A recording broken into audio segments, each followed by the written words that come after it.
All right. Thanks for being here. Lee Hinton, writer, teacher. I'm sure there's a bunch of other things. How do you decide what to put in a book? Well, as a poet, you're most of the time I've started writing with because I'm inspired by something. And it seems as if the last few years, last 10 years or so, I've been focusing on a particular thing.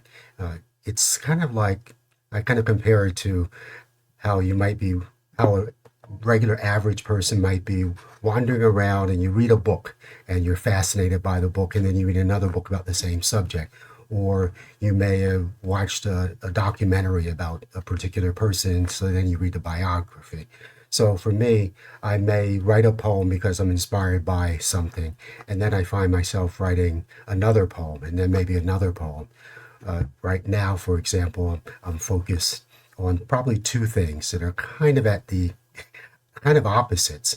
I'm not the youngest guy in the world right now, so I'm focusing on what would be the last part of my life, and I'm also focused on the first parts of my life. I've been memorizing some of the poems that I've written before, but also I've been focused a lot on the first 4 years that I spent in the house with my parents and siblings.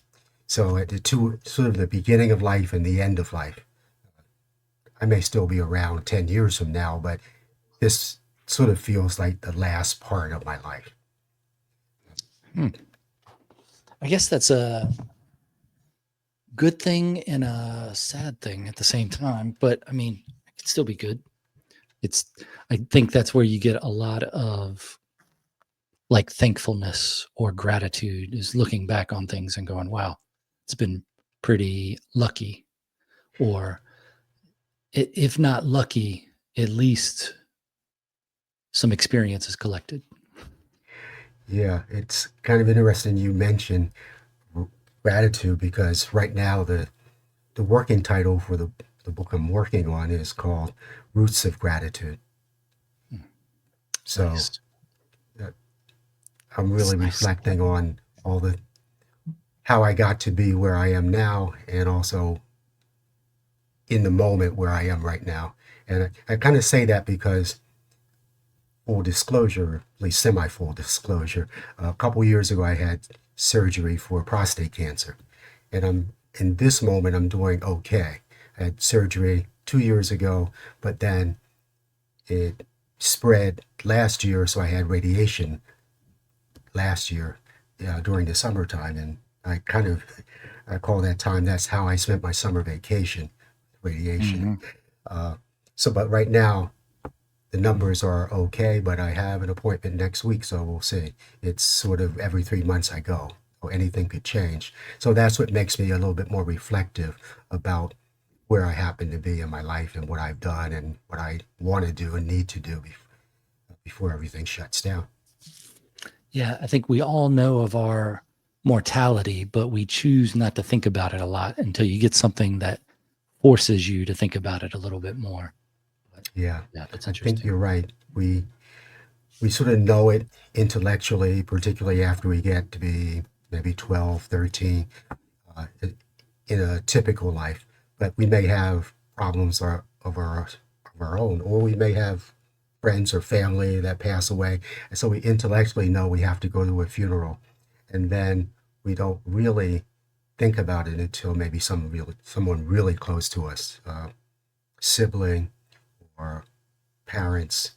And then there's the next step is when our health starts failing.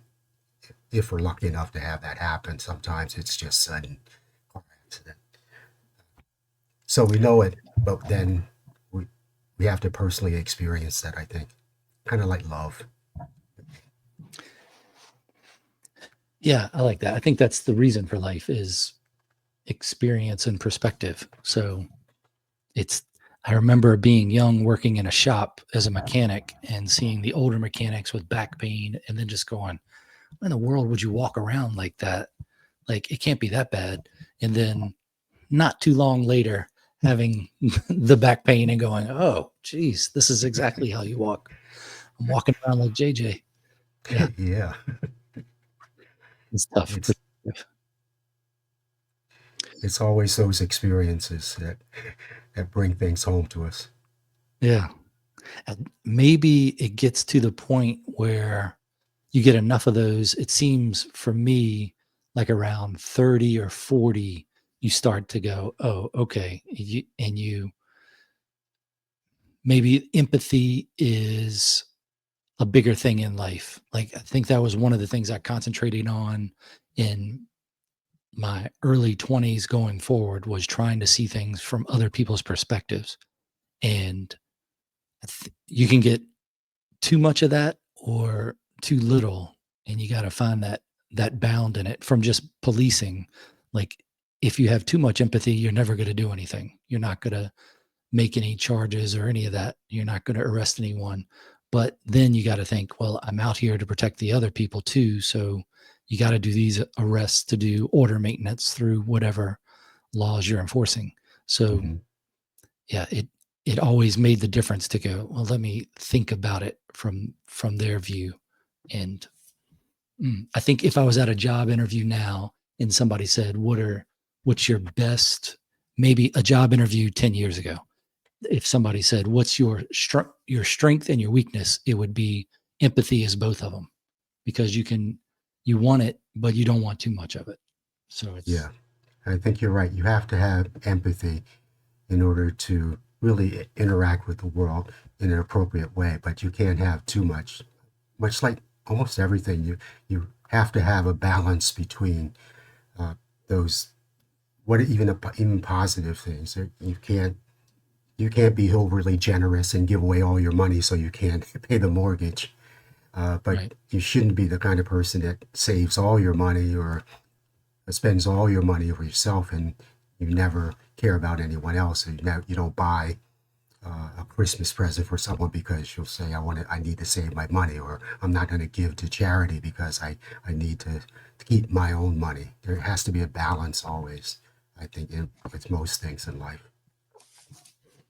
So with themes in poetry books, I found myself in putting poetry books together that it does, after you go through whatever certain time that you're collecting these poems, or if you're writing with the idea of, at this point, I want to have enough for a book. Like for the last 4 years, maybe 3 years, 4 years, I've been trying to do 10 good poems a month. And then at the end to have a book of at least 100 poems. And then I, you get into that habit of doing it. So it becomes easier, I think. But it does seem like each stretch of time has a theme, because that's what's on your mind at that point. And I can look back at poems and go and know exactly where I was in life and what I was thinking when I read it. And I think it means different things to different people. That's the great part about poetry. But it's it's interesting to be able to have a timeline of your thoughts and influences so narrowed down, even to the point where recently putting a book together, I was wondering, because I was putting it together in late late April, early May, and so I'm going back through everything. And then the poems that I wrote in April and May, I liked better. The April and May of last year, I liked better than the other ones. And then it made me wonder, if in December of this year, am I going to like the poems I wrote in December better than the other ones? So I don't have any insight on that, or when you reflect back on the work, putting it together. Sometimes I think I may have particular periods where I like a few poems better than others, but for me it's sort of kind of up and down. I look at two parts of, for me, there are always two parts of writing a poem. The one is, what am I writing about? How do I get that across? But the other part is probably more technical. It's more, am I writing well enough? Am I doing sort of the poet kind of work that I need to do? So with example might be if I'm thinking about being on a radiation table last summer.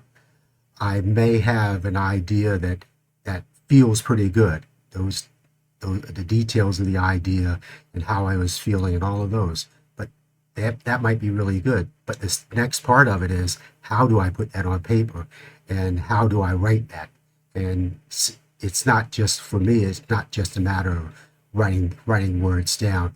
I have to craft them in a particular way. So, do I want to write it as the experience as a sonnet? Do I want to write it as free verse? Do I want to use rhyme at all? Do I want to personify the radiation machine that I was lying on? It's all of those things. And sometimes I find myself being a little bit better and dialed in to that technical part of producing a poem a little bit more than at other times. And also the other thing is, maybe I'm choosing the wrong subject matter, or I'm not thinking of the right lines. So it's sort of a balance, again, that word balance, coming in, getting the two parts of creating a poem just exactly right. And sometimes I do it better than other times. And that might have to do with kind of like sports, where sometimes if you're playing tennis, you have a day where everything's going well. You're hitting the lines, you're hitting the corners, your serve is just a couple extra miles per hour faster. And then the next day you come out and nothing's working. It's just, you're flying all over the place. So writing, I think, can be kind of that way too. And because of that, then maybe if I look at what I've written 6 months, a year later, I may not think that what I wrote was that great, or I may think, oh, I was really in a zone, and these poems are really, really pretty good. I wrote these poems last year in May, and they're pretty good. Yeah, I think that's maybe the stereotype of a writer is that they're insecure. I don't think that's necessarily the case. I think it's just what you said, that sometimes you feel good about it and sometimes not as good. But I do go back and look at things and go, what is this? And then other times I look at it and go, man, I feel the emotion of it, maybe even more than when I first wrote it. And you go, Yeah. wow, that's good. Nobody else might get it, but man, I got it. So And sometimes maybe when you look at them and they're not that great, or you don't, later on, that's when maybe you can rewrite them, or you do some of the editing that to make them go rise up to the level that you really wanted it to be at. yeah, I find that maybe that's honing in on the topic better, to where you write something that is not exactly right on what you were thinking, and you just don't have the words for it at that point, and then you can come back later after it's settled into your mind, or whatever, you've gotten some distance from it, and then you can change a couple words here and there to make it sharper into, this is the topic that I was thinking about. And at some point it just becomes different versus better or worse. You're saying the same thing in a different way, and you go, well, now I just have to decide which way I like better and the tone of it. I think that for me, poetry, I don't mind rhyming poetry. I don't really like the abrupt poetry that seems like is written to throw you off. Like, I'm not going to rhyme even when it's the best word for it. I'm just going a defiant poetry. I want the tone of it to be some sort of melody in it. And maybe I don't repeat the same cadence, but there's enough of it to where you go, okay, it's a certain pentameter that you're going to go, this is easy on the ears and on the mind. And you might not get it if you don't say it out loud. It might just, if you're reading it in your head, you don't hear it. To me, that's kind of like Melville in Moby Dick. There are places, chapters in there where I didn't get it unless I read it out loud. And then you hear the poeticness of it, and I don't think it's through the whole book. And if it is, I'm just not good enough to read it. But there are points in there where I go, "Oh, that's a good page. He really put that page together." And then it reminds me of those times when you see novelists or other writers that go, every word in this book I thought about. And before I started writing more, I thought, man, that's hyperbole. That's not really the case. But then after you write enough, you go, oh man, it is every word you did think about. And you can tell when you try to brush over that and not think about every word. And Yeah. sometimes that's just the difference between the first and final draft is you got to go back over it again. Yeah, that's the rewriting of poetry, since that's what I do, is what I usually tell people. It's not so much that you wrote something, but it's the rewriting. It's also it's a since it's poetry should be poetic, should sound poetic in some ways, even if the subject matter wouldn't be what what most people think of as being poetic. You need to go back and polish it. That's the hardest part. Like, I never write a poem. I've never written a poem in 10 minutes. It's just not possible. Even if I'm writing a short poem, I've written a few poems that are maybe 3 lines or 5 lines or even 8 lines. And those poems I still come back to. And as you mentioned a little bit ago, it's the coming back to it and looking at it, I think, and reflecting.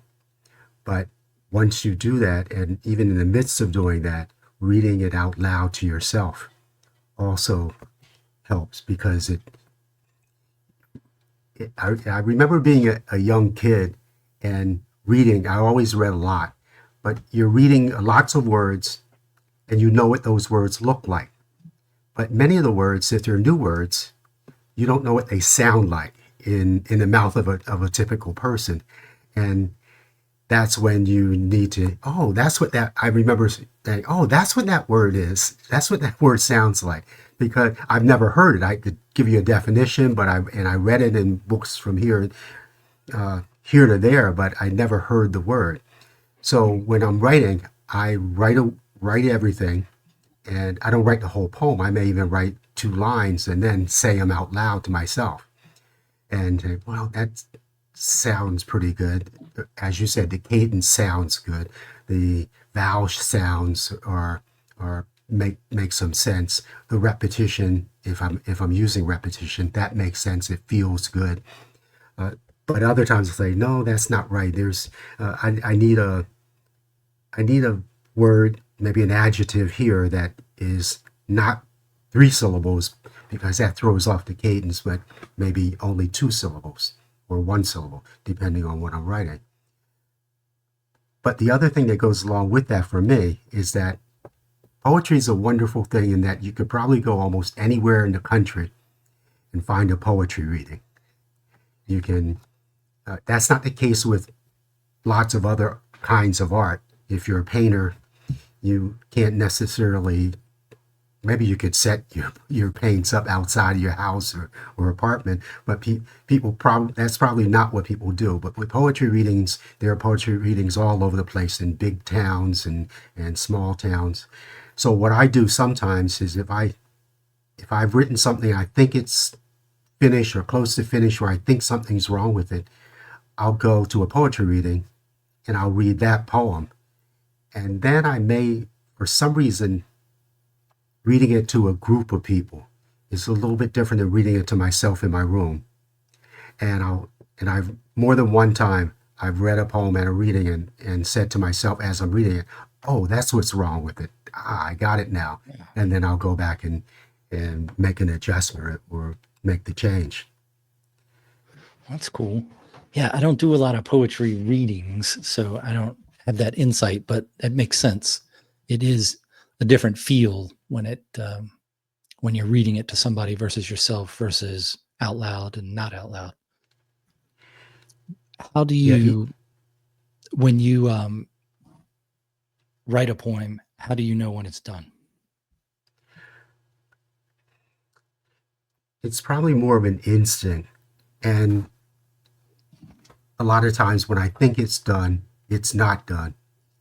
And one of the things I do is I'll write it, I'll work on, let's say the poem is 16 to 24 lines long.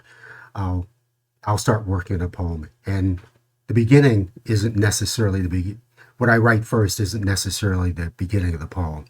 It may be a phrase, it may be something I've observed, maybe something I read that triggered some other thoughts in my mind, and then I'll start writing something. Those lines are very often somewhere in the middle of the poem, or sometimes they'll just disappear altogether.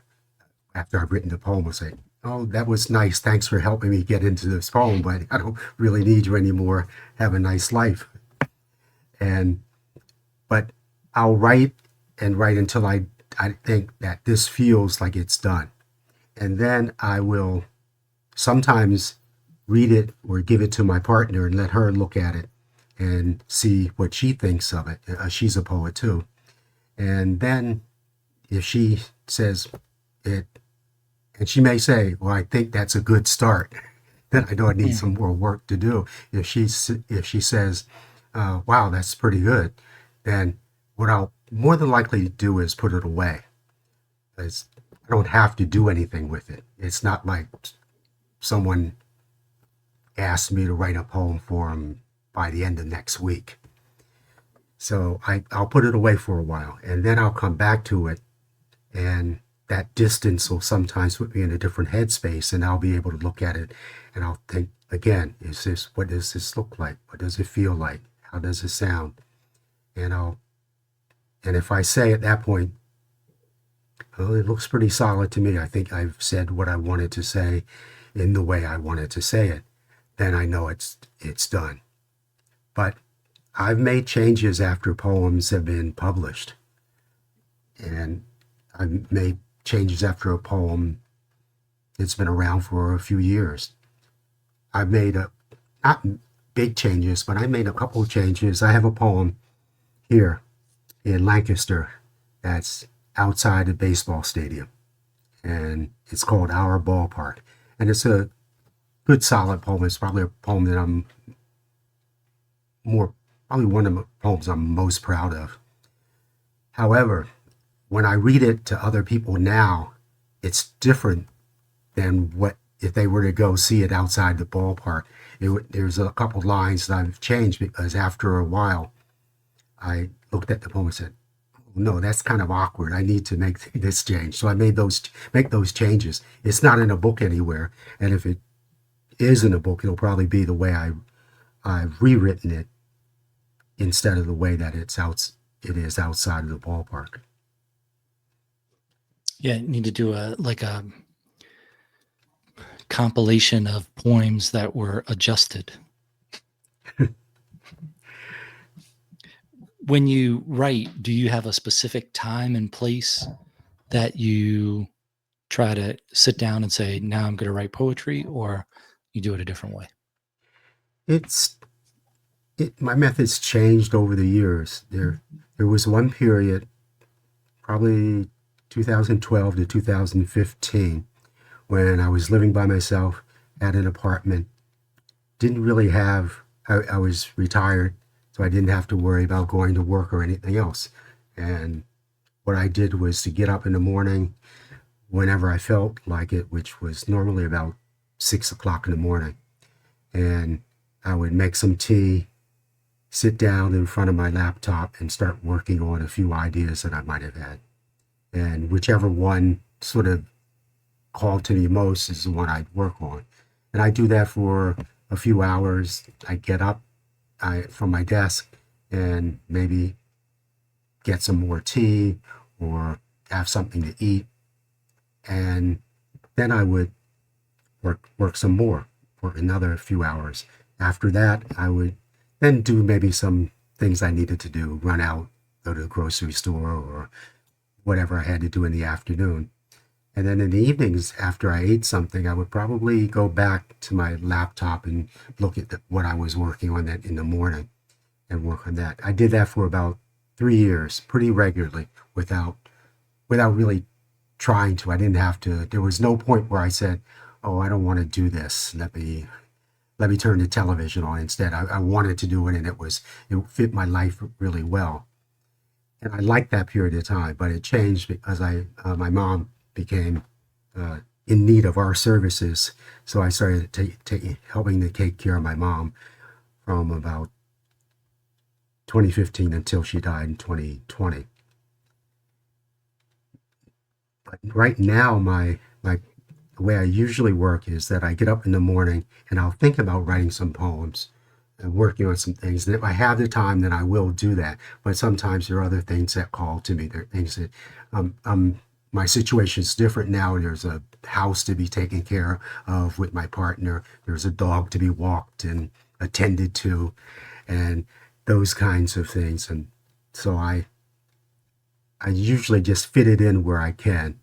But once a week, I normally have a day where I can devote more time. Last week, I think last Wednesday, maybe. No, it's my birthday.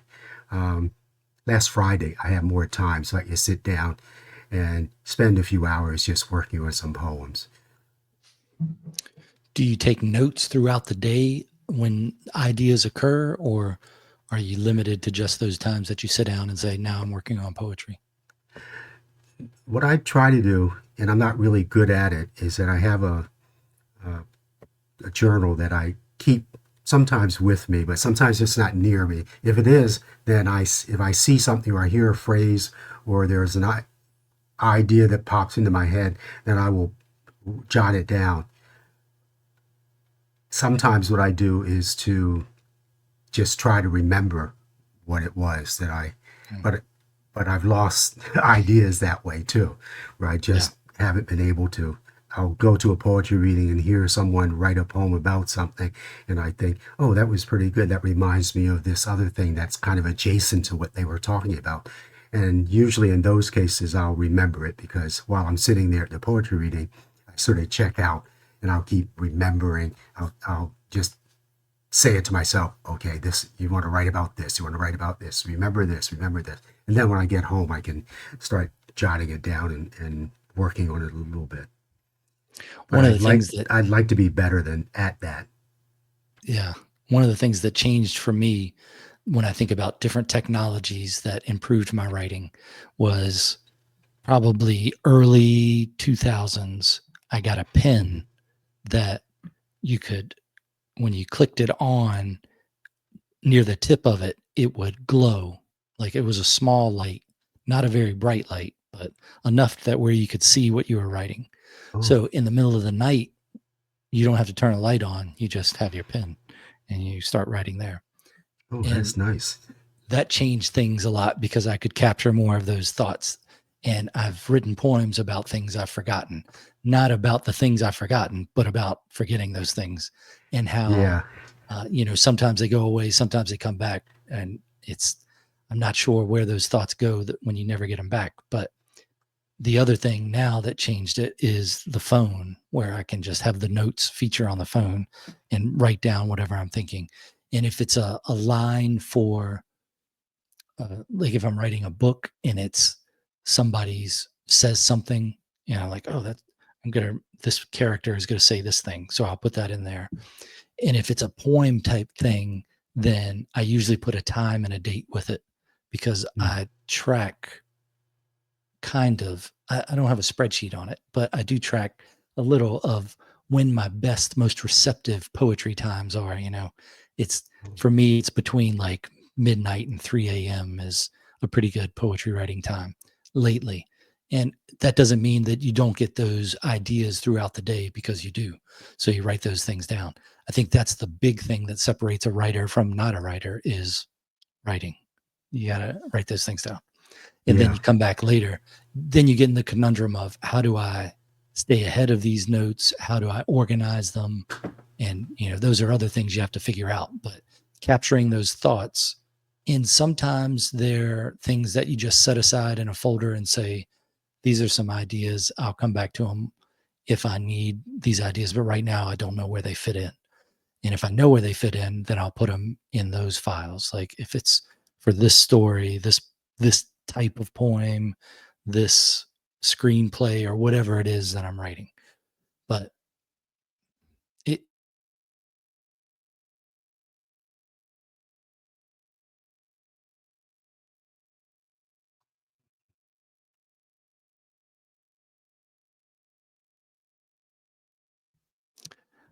little interruption there. Sorry. How do you keep track of all those notes you take so you can get them over into writing later?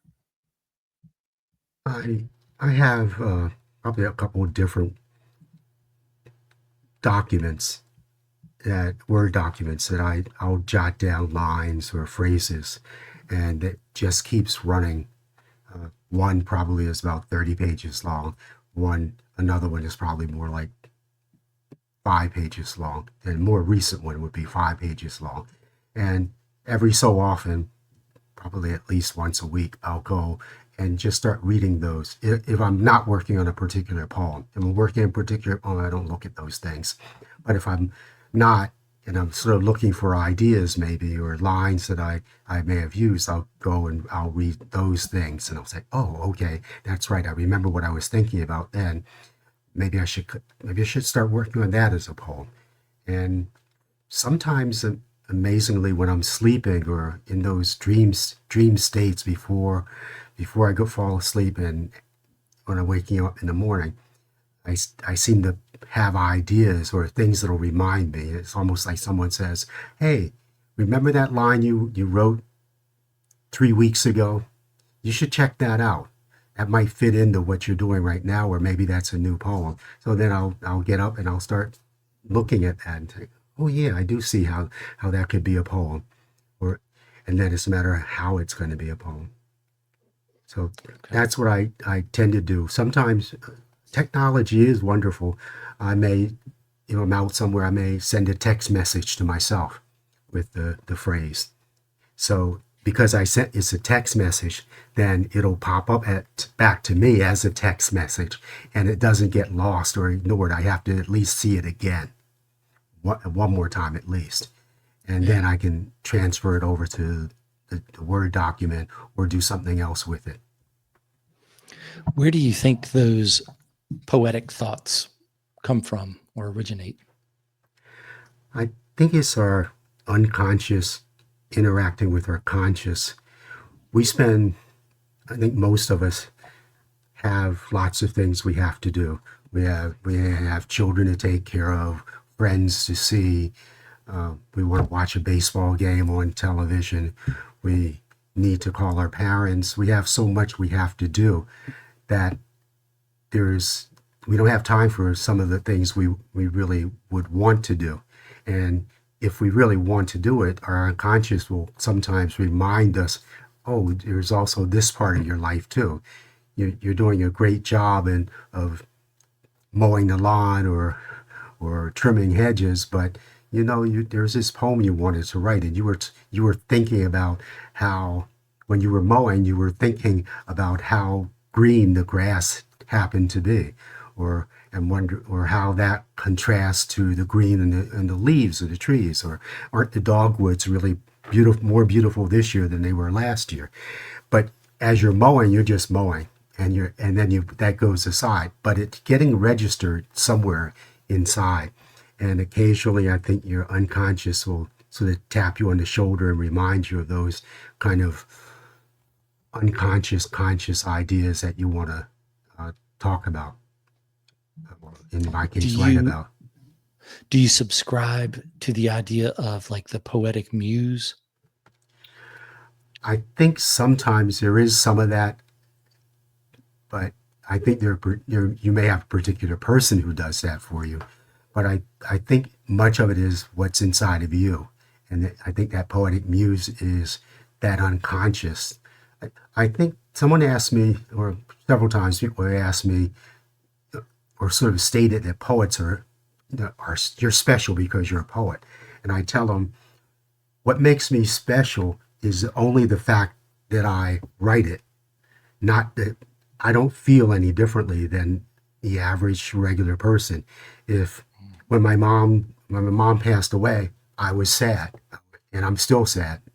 And my dad passed when he passed away 24 years ago. Well, just yesterday for Mother's Day, my mom and dad are buried together in a military cemetery at Fort in the town gap. So I went to visit them. My dad died on my birthday, which was just last week, and it was Mother's Day yesterday, so it was a good time to go and visit them and put flowers on their grave.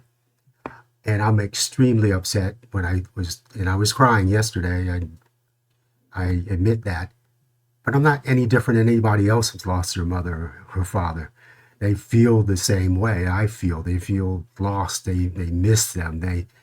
Assuming that your parents are typical parents and good parents that have nurtured you, and you miss them and you care about them, and everyone has those feelings.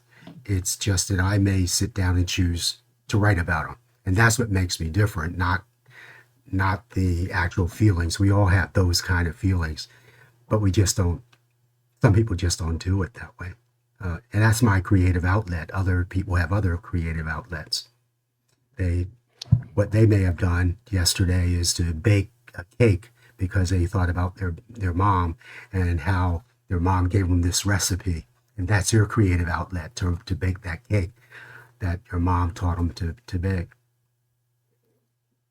Yeah, I think it's certainly there's a draw of different types of, maybe it's just to generalize it, creativity for people. Like, I think anybody can be a poet, but not everyone wants to be.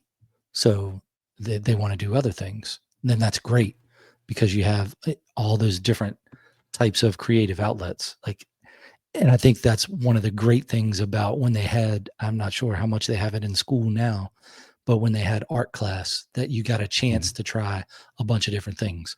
And when you had writing or English, maybe you went over some short stories from different writers, and maybe you got to write some things, look at different poetry, get exposed to that.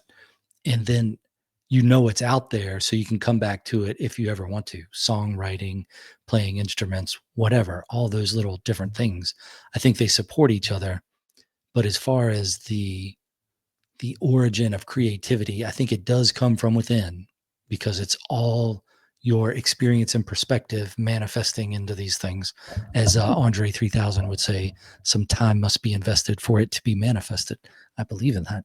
That makes sense. Yeah. But also, I feel like there's a thing outside of myself too, that if I show up or listen, then I can get the connection with that.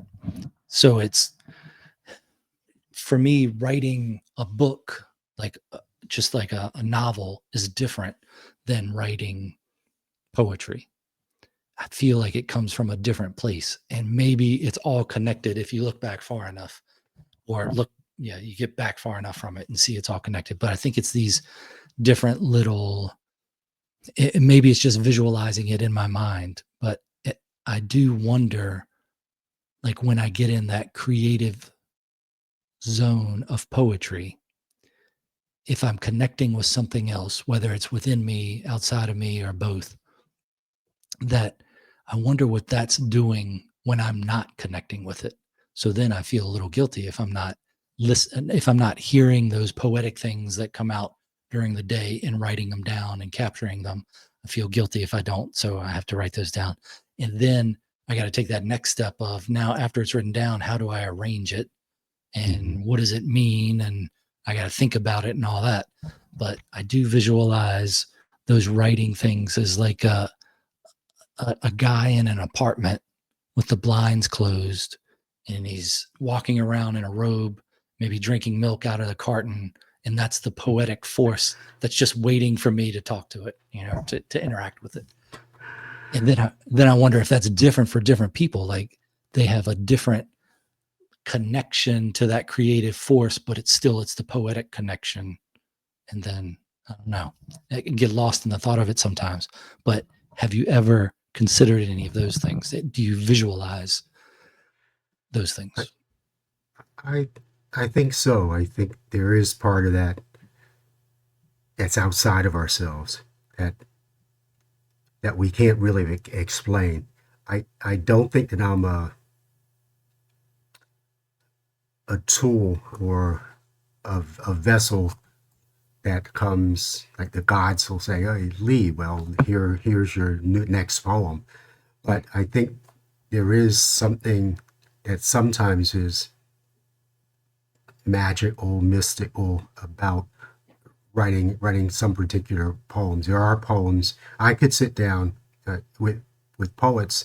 A lot of poets go to workshops, and at those workshops, sometimes they're given a prompt, and so they'll say write about this particular thing in this particular way, and then you go off and write that, and that's more of it can be more of an academic exercise. The magic and the spark and the thrill may come from that elsewhere. And how I know there are times when I've said, where did that come from? Where, and it may not be where did the poem come from, but where did the idea of writing the poem that way come from? Or where did that line or phrase come from? Because that may not be how I normally write or speak. And that's the part that's unexplainable. So I think you're right. There's probably some sort of maybe muse or otherworldly forces that may be acting sometimes. Yeah, for me, I can tell when I'm writing a poem. I can tell the way it feels, the way it looks on a page, the way it sounds, all that. And then I can tell the difference between whatever that other certain something is. And if it's outside of me, okay. If it's something else that is a certain combination or recipe of what's going on with chemicals and ideas in my mind, then okay. But it, I do visualize it and think about it as like I'm walking through a forest at like twilight, and you have this other force that's with you that's maybe not telling you exactly write this, write this, write this, that it's more of showing you things. And it's like, oh, look this over here. Oh, what Yeah. about this word? Or what do you think about this idea? Or, and then I go, well, maybe it's talking to me in a. Hmm.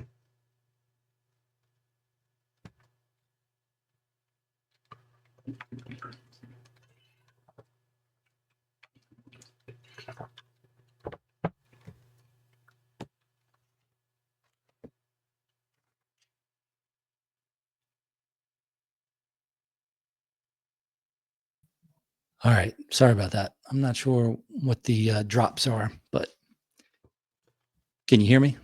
I can. Okay. So it's that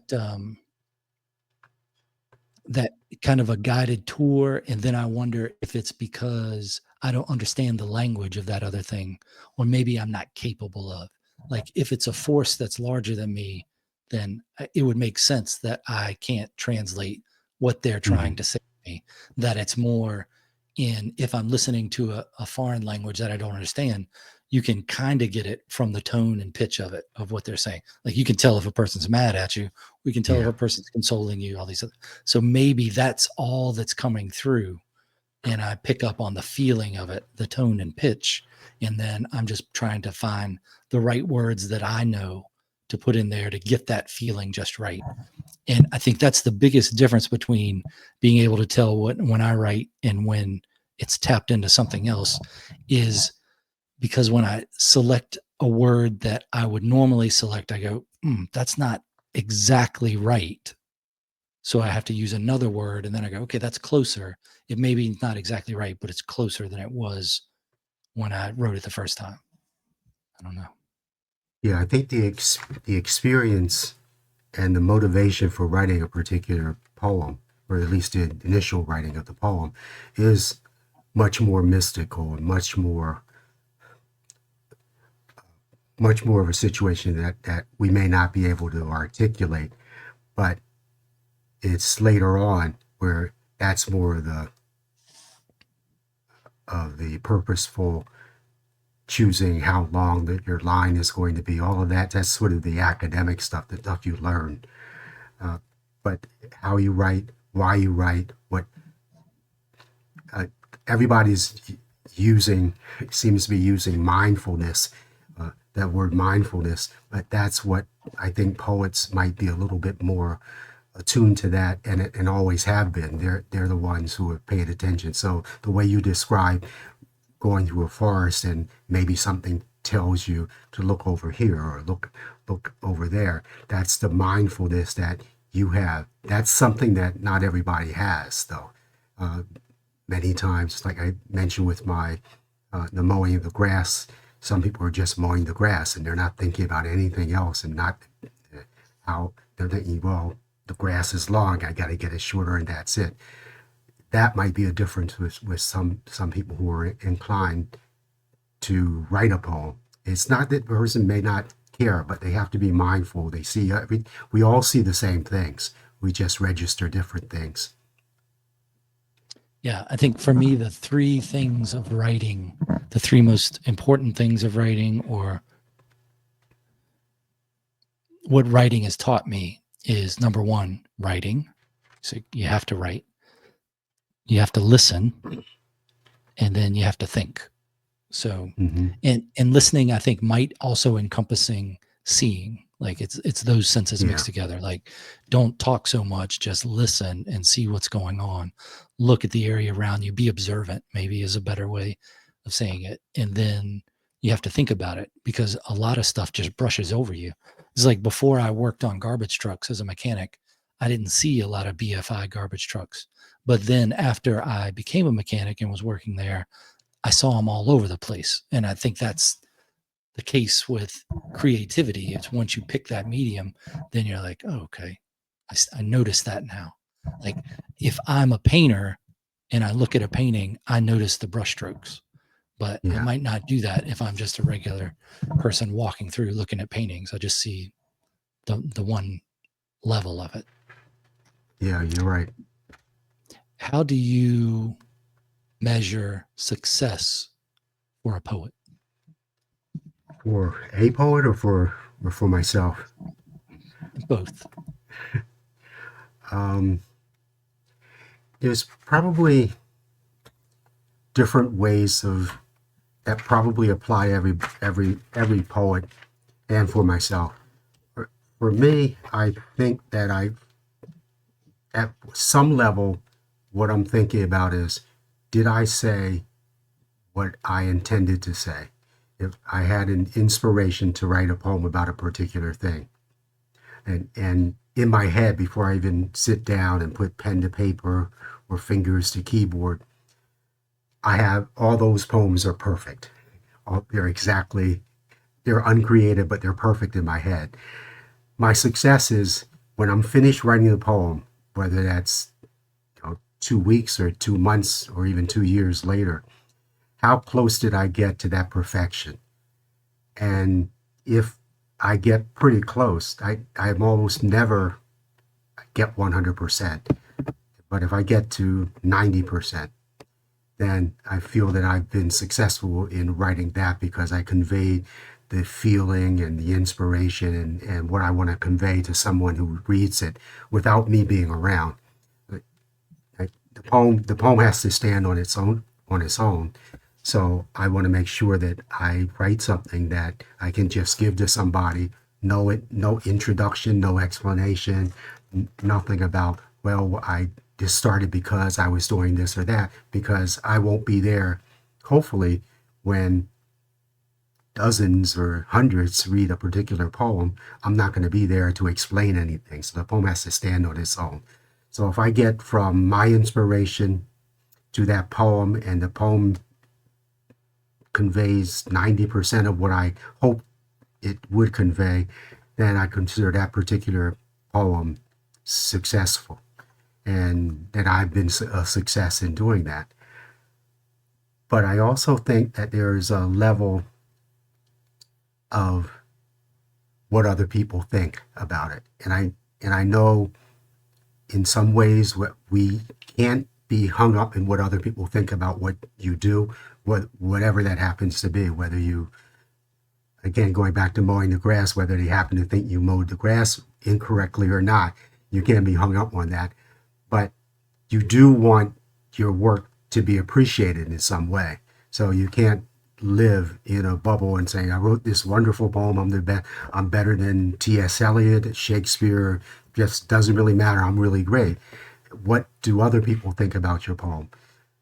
And that that sometimes has to do with whether it gets published or not. That could be a crapshoot, so you can't put all your eggs in that basket either. So it's a sort of a balance of what did you, at least for me, did I come close to what I envisioned this poem to be when in my head, and what do other people think about the particular poem? They don't have to love it, but I'd be lying if I said that I wasn't happy when an editor says, I really like this poem, I'm going to publish this in the next journal. Or if I write a book, if someone says, oh, I just wrote a review of your book, I really love your book, that makes me happy, and that makes me feel that it's somewhat of a success, particularly when I don't know the person at all. If someone, it has happened, and I'm fortunate to have it happen, where someone who I don't know says, I really, really like this poem. I'll see something online, and I said, I don't know this person. The person's in East St. Louis, Illinois or something, and they read it. So they don't, I'm disconnected from the poem. It's not because they like me or I'm a friend of their friends, or I donated to their charity, so they're inclined to like me. They just happen to see the poem, and they liked what the poem said to them. It's touched them in some way. So that makes it, in some ways, a success too. And I feel that I've done something. Yeah, that's nice. And then that's even like a second level of somebody liking it, because you could just read it and go, oh, I like that, and not say anything. So now Yeah. they liked it enough to be able to say something. Yeah. Yeah. It's with some of the best advice or thoughts on writing I got from a creative writing teacher was, and the conversation was specifically about punctuation, but I think it goes for everything, which is the overwhelming always is, does it make sense? So if you write something, if somebody else can understand it, that's great. For poetry, writing a book, like if I'm writing a science fiction book or a screenplay, yeah, I like that. I want it to make sense. I want somebody else to be able to understand it. For poetry, I'm not so much worried about that. That I think I certainly have things that are easy to understand, and then I have other ones that are more elusive. But I understand what it means, and to me, and it probably means something different to someone else if they cared to put the time in to think about it. Or it could just be the surface wash over of, I don't get it. Nevertheless, let me move on to this next one. But when I read a poetry book, I don't read it straight through. It's not a this poem, this poem, this poem, this poem, this poem. It's more of, I'm going to read this poem and I'm going to think about it. And I might read it over again. I might look at a few other lines, whatever. And I don't just go straight through. So I don't know if it, even when I'm proofing my own book, like doing that last read on it, and I'm reading 10 poems at a time, I get a little sick of it. And I go, this is not the way this is supposed to be read. Like if I'm reading Leaves of Grass, I don't read it cover to cover in one sitting. I read it a poem or two, or I'll read a poem, then read another book, and then come back and read another poem or read that poem again. So for me, I think as far as poets go, there's so many examples of people their work becoming more famous, for lack of a better word, after they're dead. And then for poets, it seems like even more than that. Like there's a lot of poets that were unknown until they're gone for however long. But I think if you read a poetry book of any length and you like one poem in it, I think that's a success for that poet, because they've gone through a lot of different perspectives and ideas on different poems that is probably not all the same subject matter and not all the same mind space they were in when they wrote each one. that if one of them resonates with you, that's pretty good. And if you don't get to one, then if there's a few lines in a couple that you find to be memorable and you go, oh, that's a good line, I'm just going to write that down because that's pretty cool, then I think that's a success too. So, I mean, like, I've read Leaves of Grass, but I don't know all of Whitman's poems. I know a few that I like, but and there are some that I would look at and go, I'm not interested in this. I'm not interested in this. But then when you get to Oh Me, Oh Life, I go, man, that's a great poem. How can anybody argue with that? Pretty good. That's almost frameable. Like I could put that on the wall. Or if you read Melville and you pick a part out of Moby Dick, like when he's talking about the tale, I think it's chapter 80 or 81, something like that, where it's talking about the size of something conveys strength and much of the magic has to do with it. And I mean, that little sentence or two, I think is frameable. Like you could write that on your wall, put that in the wall of a gym, and somebody could be like, I don't know what that's about, but I understand what it's about. You know, I don't know the context of it, but I think that's how you measure the success of that. I don't know. Certainly commercial success, you sell a lot of books. You can't argue with that. That's successful. But except in poetry, even the most successful poets don't sell a lot of books. Like I would guess that, and I don't know who the current bestseller poetry-wise would be, but I'm sure all of their sales for all of the books that they've ever written wouldn't stack up to someone like Stephen King. Just one of his books would probably outsell all of the books of whoever that poet happens to be.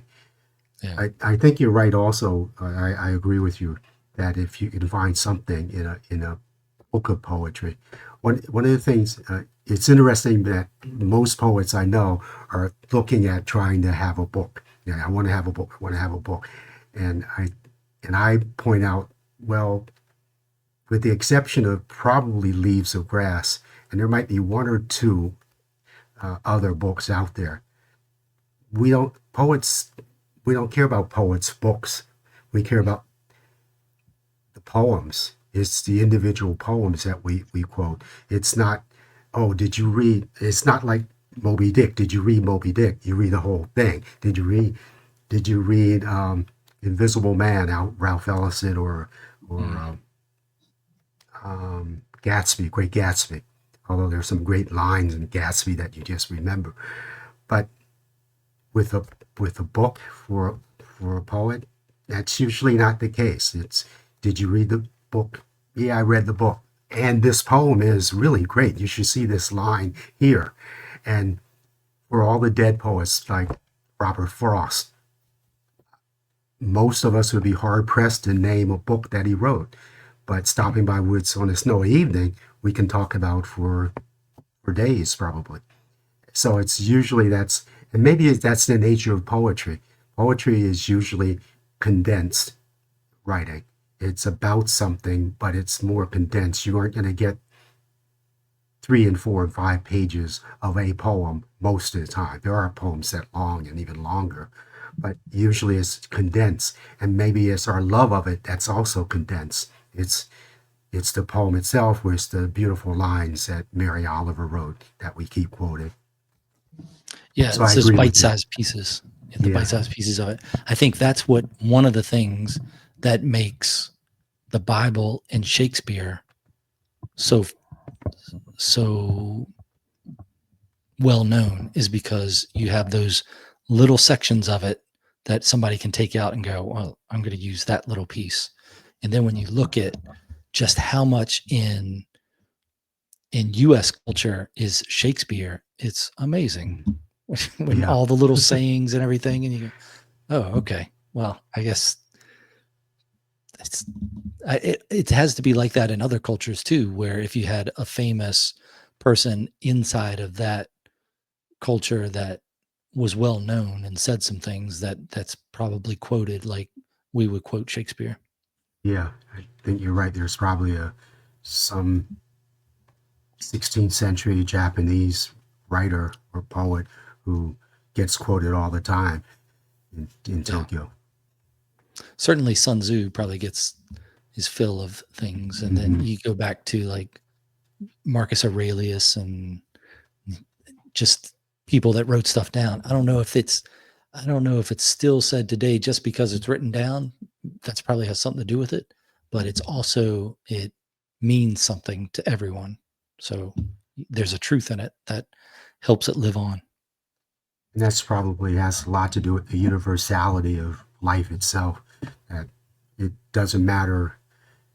Currently, it doesn't matter whether you live in the United States or whether you live in Japan or even North Korea or and Russia. It, the everyday living of life is pretty much the same. But in addition to that, it's pretty much the same 100 years ago and 200 years. The details are different. We have telephones and there's computers now and tractors from 150 years ago. But the living, the falling in love, having children, the hoping to survive, and all of those kinds of things, they haven't changed. They probably aren't going to change in another 500 years.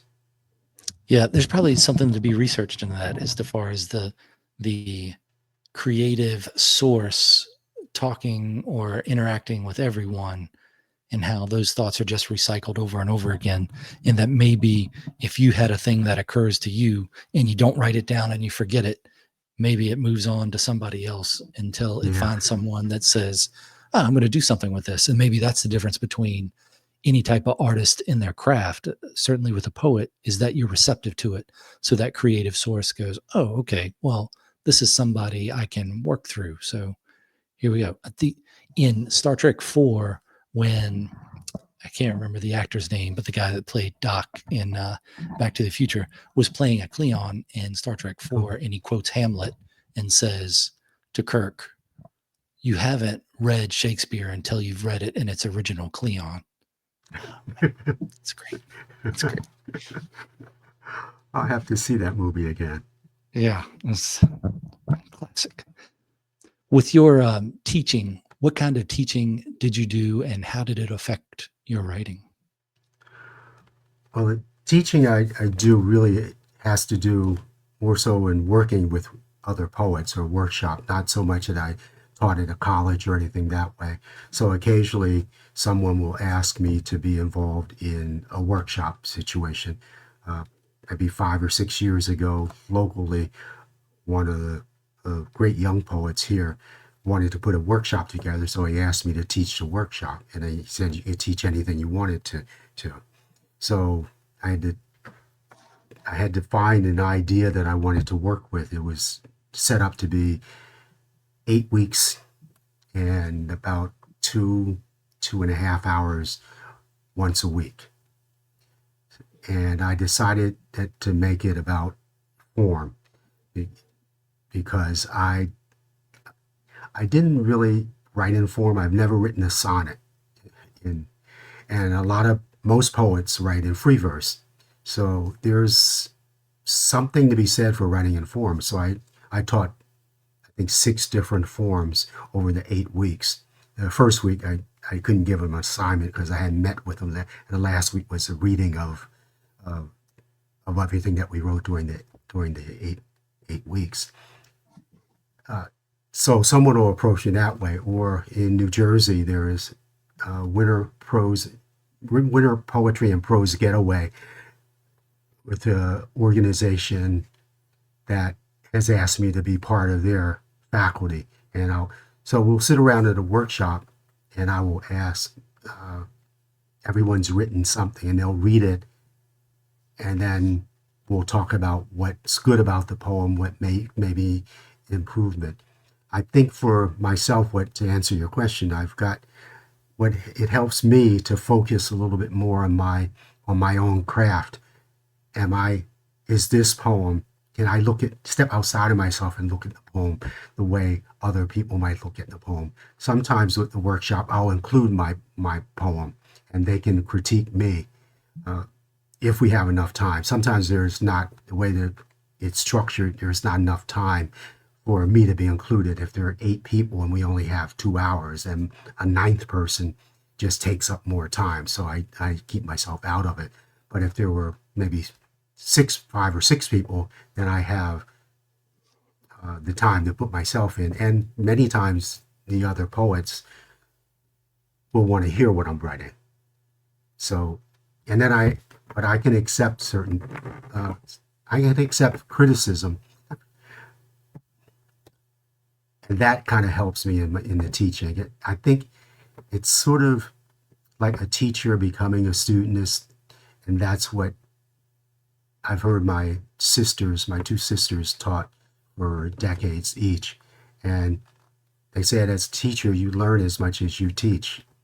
And I think in the workshops that I can learn as much as and give insight as much as I might be giving insight. So I think that's has helped me. You definitely learn when you teach. And if you're teaching just a subject that's more academic and not a creative based thing, then I think you have to, if you want to be a good teacher, you need to know more than you're going to teach the students. So you've got that bigger picture of, to put it in the illusion of a writer. If you write a book, you know all the stuff that's in that book, but you also know the backstories for everything, because you could talk about those characters more than everything contained in the book. So as a teacher, whatever subject you're doing, you need to know a lot more about it than what you're teaching. So I think that's how, for me, what made me learn more when I was teaching a class is because I was like, I don't want to not know the answer.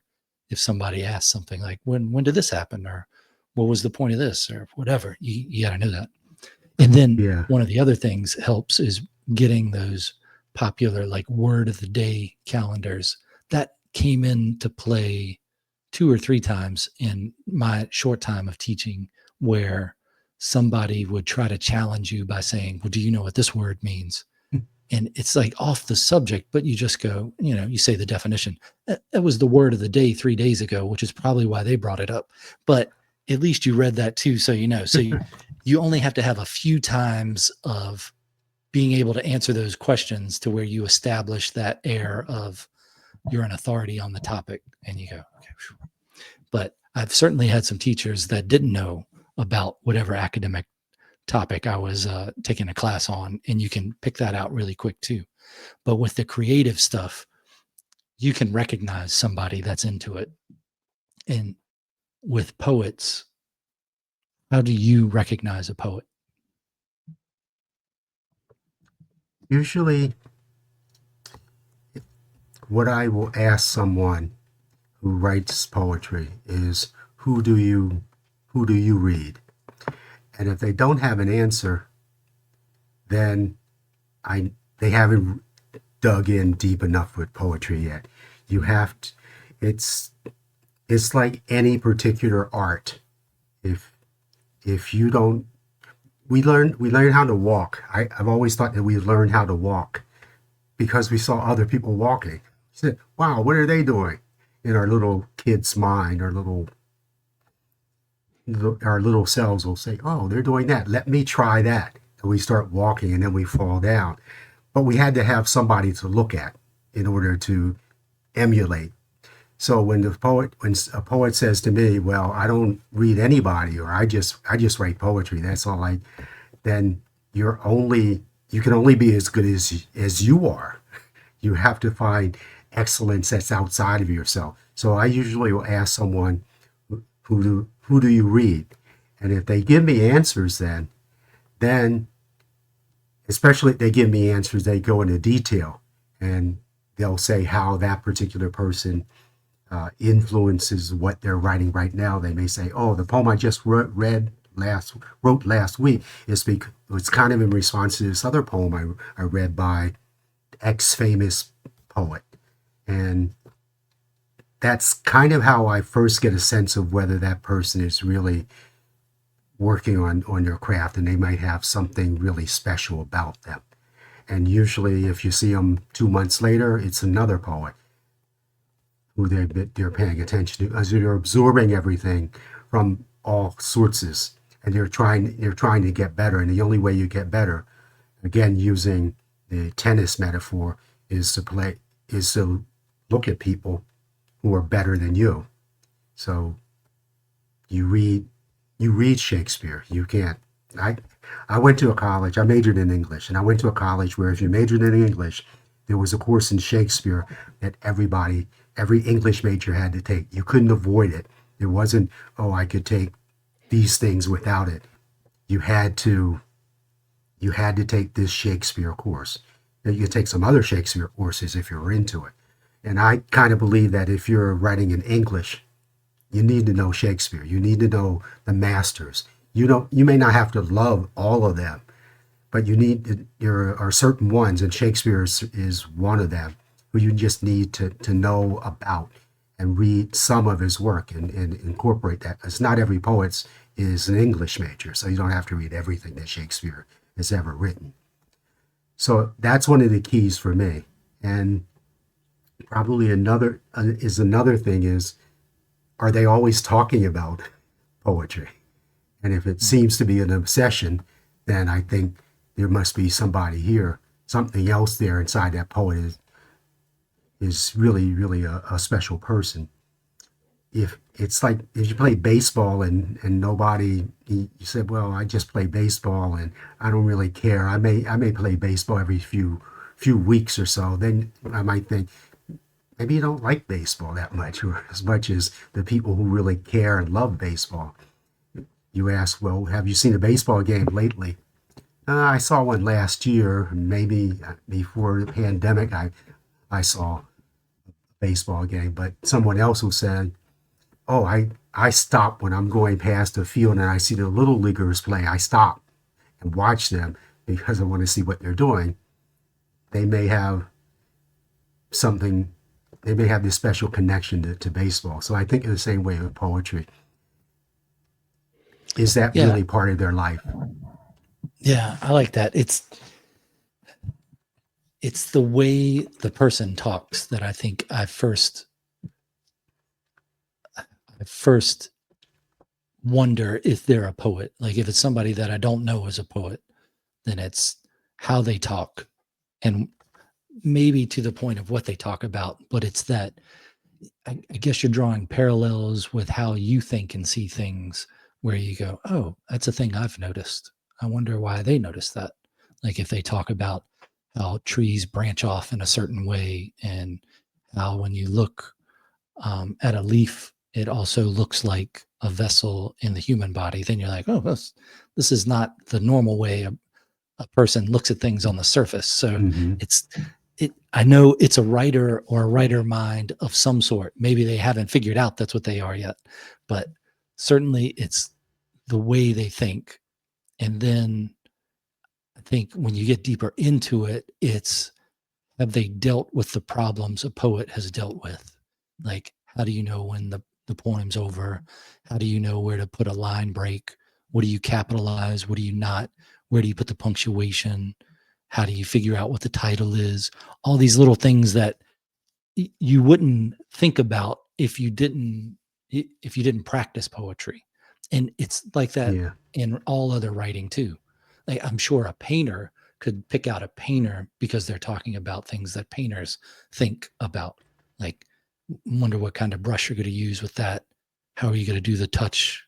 Which way are you going to try to get the paint? So I don't know. I'm not a painter. It's things the painters think Mm-hmm. about. Like if you were talking to a lumberjack, you might not say, what are some famous lumberjacks you know? Who do you follow? That it's more of how do you start if you're gonna fell a tree, are you gonna use a saw or an axe or what kind of saw are you gonna use? Is it a crosscut saw? Is it a rip saw? And you start getting into those details of things, and then you start to go, oh, this is a lumberjack. They know about this. They've applied that technique because you get plenty of people that are creative that like certain things. They like poetry, but they haven't written it. They like books, but they read a lot, but they haven't written. And you can tell the difference between a fan and a person that does it. So Yeah.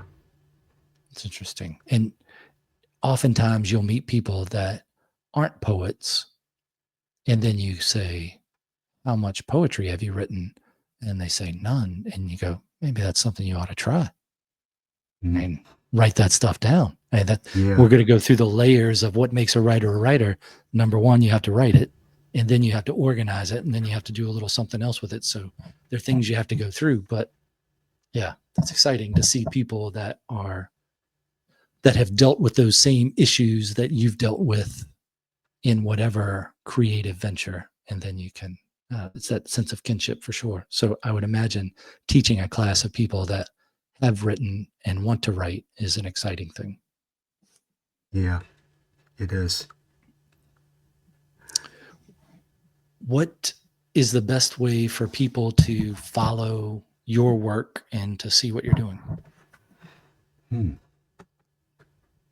Well, I'm on social media, Facebook mostly, but I have a website. The website is simply my name, leehinton.com. And if I have readings coming up, it's listed there.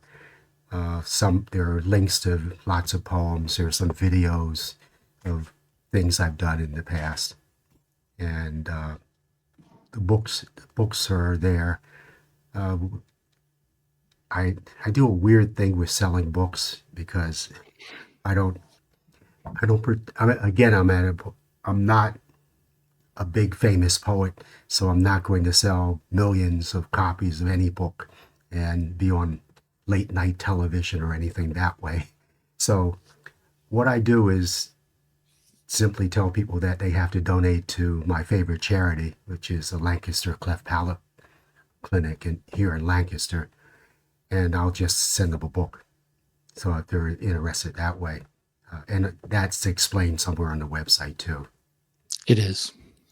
So that's kind of how I do things. That's again because of my parents, my mom and dad. We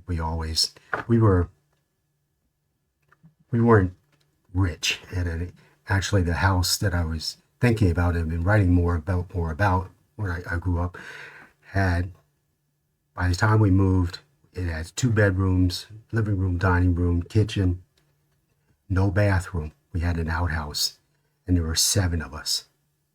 So that's how I started life. But no matter how much you have or don't have, you should always be thankful for what you have, and also think about giving to other people in whatever ways you can. So this is a small way of giving back to the Cleft Palate Clinic. I was born with a problem speech-wise. My uvula was cleft, so I spoke kind of like very nasally, and got teased and all of those kinds of things. So I had surgery at 17, so I appreciate what they've done for me, and I believe in thanking people for whatever they've done forever. So if you were to give me let's say a watch that I really, really liked, modest Timex watch, and I said, oh, I really like this, more than likely 3 years, 5 years, 10 years, 20 years from now, I'd still be thanking you for that watch. It's not just a one-time thing. So I'm thanking them and paying them back in some ways for the surgery and treatment I got when I was young, by just whatever I sell there gets donated to them. So is the only way for people to get your book through your website? Yes, it's not on Amazon or anything like that. Have you thought about putting them on Amazon? Have you looked at that before? Well, I thought about it, but it seemed to me too many hoops to jump through, and I didn't, at least at the time, and I didn't want to jump through those hoops. And then I thought, oh, it's easier for me to just have people they can directly donate. Like the money doesn't even come to me. It gets donated to the Cleft Palate Clinic through their website, and I'll just send it out right away. The Amazon, the KDP or Kindle Direct Publishing on Amazon has come a ways since I first used it in like 2014. It's and then just having used it last week to do a book, there's a learning curve to it. but it's easier than it was some years ago. And I like all the control you have over, like, if you want to do your own covers, you can do those. You can get other people to do them. They have forms for them. And then the ISBN number, of course, is through Amazon. You can get your own too if you want. And I think it's a good way to be able to get a print on demand book. Like if you're printing a certain number, then maybe it's a different, I mean, you can still get as many as you want through there, but Amazon works pretty good for me. The covers on your books, how do you do your cover art? My cover art, there are a couple of different ways. With some of the books, they are paintings by a local artist, and a couple other. I think the current book is going to be a painting by another artist, Horace Pippin, who is artist from the early 20th century. He passed away in, I think, 1946. So he painted in that time. So it'll be his cover. I'll choose one of his. And in others, I'll just see something I might like on some of the other websites where you can buy different different images that might apply to whatever I happen to be doing. So I try And to then do something that way. when you publish, do you go through like a publishing house, or do you get them printed up yourself and then send them out that way? I do it myself. I do everything, actually everything myself. I do the layout. I have the software to do the layout, and then I have a printing company that local, and I work with them, and I'll send the PDF to them and ask them for a quote and how many copies that I need, whatever number of copies I need, and that kind of thing. But I also I don't just do it for me. I also do poetry books for, it's probably as many as 7 other people who are local. So Okay. it's more of I guess it's more of a company that I happen to to write poetry. I'm just one of the other poets too. So I've been there are people like Jeff Rath and Dana Kinsey, who's a local poet laureate, and we published those books too, and there are another half a dozen or so. So it's not just me. It's again helping other people, getting Yeah. their word out, getting their poems out for just the local people. Well, you can see the book covers on your website. The website I like. It's easy to navigate through. That's nice. Oh, good. And I was the wondering book about that. covers, yeah, it's good. And the book covers look good. So it's nice. It's nice. Good stuff. And the link for that will be in the show notes if people are interested too, the link for your website. Is there anything you wanted to talk about that we didn't, or any thoughts you have in closing? There's probably millions of things to talk about. Like you were saying, and we were talking about, you get someone who finds what they really love and enjoy. You can talk about that forever. I have a No couple doubt. other things I'd like baseball. I could talk about baseball forever too. But no, I think we've covered some things, and we can't be here forever. And I appreciate Yeah. your asking me to be here. Yeah. Talking about creativity is fun. Good talk. I always like to talk to poets. The favorite people to talk to, police and poets, for some reason. Well, thank you very much for your time. Your link is going to be in the show notes for anybody that's interested, and I'll talk to you on the other side of this musical exit here. Okay, thank you.